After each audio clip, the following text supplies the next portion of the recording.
अस्सलाम वालेकुम दोस्तों, welcome back to my YouTube channel with English with Sarang. अच्छा, सीरीज़ हमारी वही कंटिन्यू है एसएसटी पर। हम एसएसटी के लिए वीडियोस बना रहे थे। एसएसटी बीपीएस 16 जो तमाम जल्द एसपीएससी के थ्रू टेस्ट होने वाली है।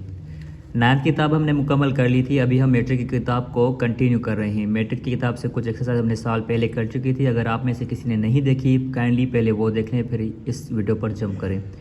तो आज की हमारी जो वीडियो है वो मैट्रिक क्लास से ही है, जो कि है वोकेबलरी पर। वोकेबलरी, अब ये जो वोकेबलरी वाला पोर्शन होता है किसी भी टेस्ट में, ये तमाम अहम होता है, क्योंकि ये हमारे टोकन आंसर्स होते हैं। जिस पूछा जाता है सिर्फ हमने वही टिक करना होता है। इसमें कुछ सोचने वाली या दिमाग लड़ाने वाली कोई बात नहीं। बस ये हम वर्ड मीनिंग याद कर लें, उसकी हमने सिर्फ वहाँ पर चूज़ करनी है।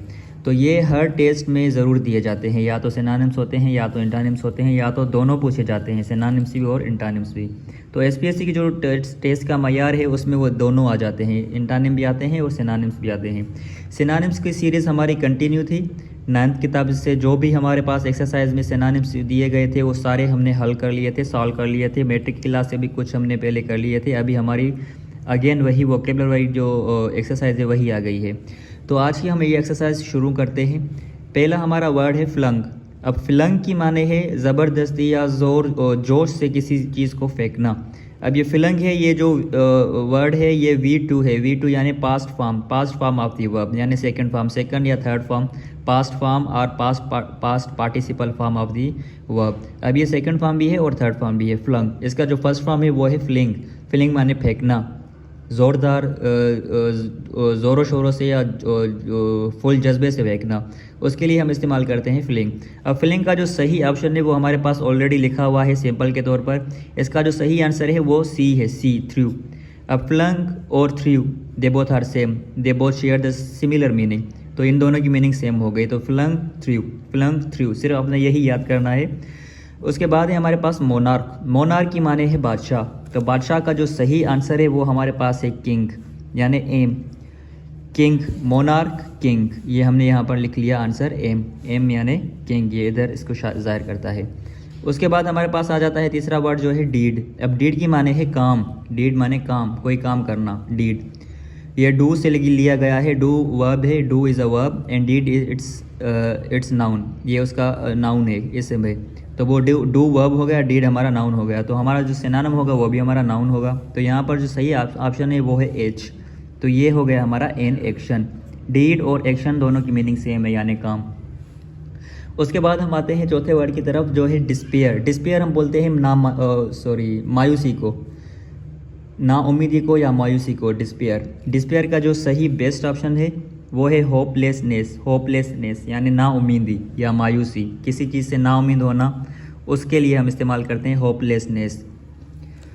उसके बाद हमारा वर्ड आता है पांडर्ड।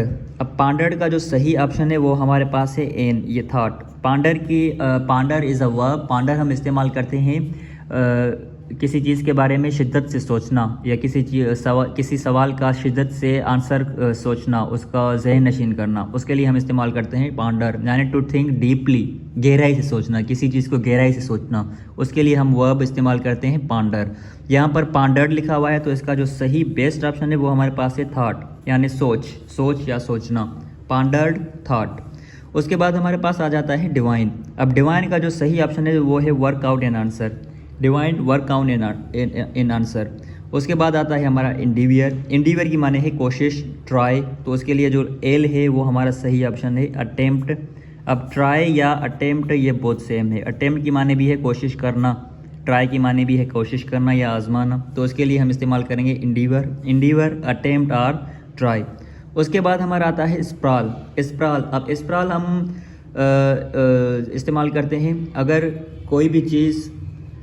कोई भी जानदार चीज़ अगर किसी ऊंचाई से नीचे गिरेगी तो वो कैसे गिरेगी, उसके जो हाथ और पाँव होते हैं वो खुले होते हैं अगर नीचे गिरनी होती है। तो उसके लिए, उस वर्ड के लिए हम इस्तेमाल करते हैं स्प्रॉल। जब हमारे हाथ और पाँव खुले हो, स्प्रेड हो, तो उसके लिए स्प्रॉल वर्ड होता है किसी ऊंचाई से गिरना। इसका जो सही आंसर है वो है हमारा fall with arms and legs spread out. Arms and legs spread out, हाथ और पाँव हमारे खुले हो तभी हम नीचे गिरे, उसके लिए वर्ब इस्तेमाल होता है स्प्रॉल। उसके बाद हमारा आता है ट्रीड, TREAD, ट्रीड। ट्रीड का जो सही आंसर है वो है घूमना या ख्याल से घूमना। तो हमारा जो है आंसर वॉक केयरफुली, ट्रीट का सिनोनिम हो गया वॉक केयरफुली। उसके बाद है हमारा माउंट, माउंटेड। अब माउंट जो वर्ड है ये इसका कॉन्सेप्ट तो बहुत ही क्लियर है, ये माउंट से लिया गया है। माउंट की मीनिंग है हमारे पास पहाड़ या जबल, पहाड़, किसी पहाड़ी पर चढ़ना। अब पहाड़ पर हम चढ़ते हैं तो नीचे से ऊंचाई की तरफ जाते हैं, यानी ऊंचाई की तरफ हम चढ़ते हैं, उसके लिए हम इस्तेमाल करते हैं माउंट। अब माउंट यहाँ पर हमारे पास वर्ब भी हो गया, यानी किसी ऊंचाई पर चढ़ना। तो चढ़ने के लिए हमारा जो अनदर वर्ड है वो है हमारा क्लाइंब। तो इसका जो सही आंसर है माउंटेड। माउंटेड के लिए हम इस्तेमाल करेंगे synonym climbed, mounted climbed, mounted climbed, यानी ऊंचाई पर चढ़ना, ऊपर चढ़ना, उसके लिए हम इस्तेमाल करेंगे माउंट और क्लाइम।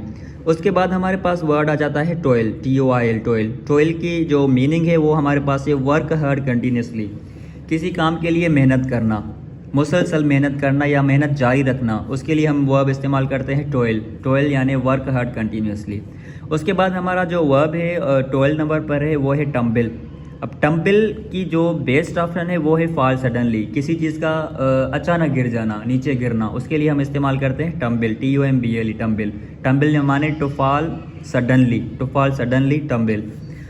उसके बाद हमारा वर्ड है डिफाइड। अब defy is the second form यानी past form of the defy, DEFY। ये जो है पास्ट फॉर्म है किसका, डिफाई का, DEFY। डिफाई का जो बेस्ट ऑप्शन है वो हमारे पास है चैलेंज, डिफाई, चैलेंज, किसी चीज़ के लिए ललकारना या इनकार करना, डिफाई, डिफाई, चैलेंज। उसके बाद हमारे पास आखिरी वर्ड है यहाँ पर ब्रेस्ड। अब ब्रेस्ड की माने क्या है, prepare to do something difficult, किसी मुश्किल काम के लिए तैयार होना या तैयार हो जाना, उसके लिए हम इस्तेमाल करते हैं ब्रेस्ड। अब ब्रेस्ड, प्रिपेयर्ड, ब्रेस्ड, प्रिपेयर्ड। ज़रूरी नहीं है कि ये पूरा लिखा हुआ हो आपके आंसर शीट पर या क्वेश्चन पेपर पर, प्रिपेयर टू डू समथिंग, सिर्फ प्रिपेयर्ड भी लिखा होगा तो प्रिपेयर्ड के लिए भी हम ब्रेस्ड इस्तेमाल कर सकते हैं, यानी किसी चीज़ के लिए तैयार होना। तो ब्रेस्ड और prepared they both are same. उम्मीद है कि आज की ये वीडियो आपको बहुत इन्फॉर्मेटिव लगी होगी। अगर लगी है तो please kindly share with your friends and don't forget to subscribe my YouTube channel. Thank you very much, see you.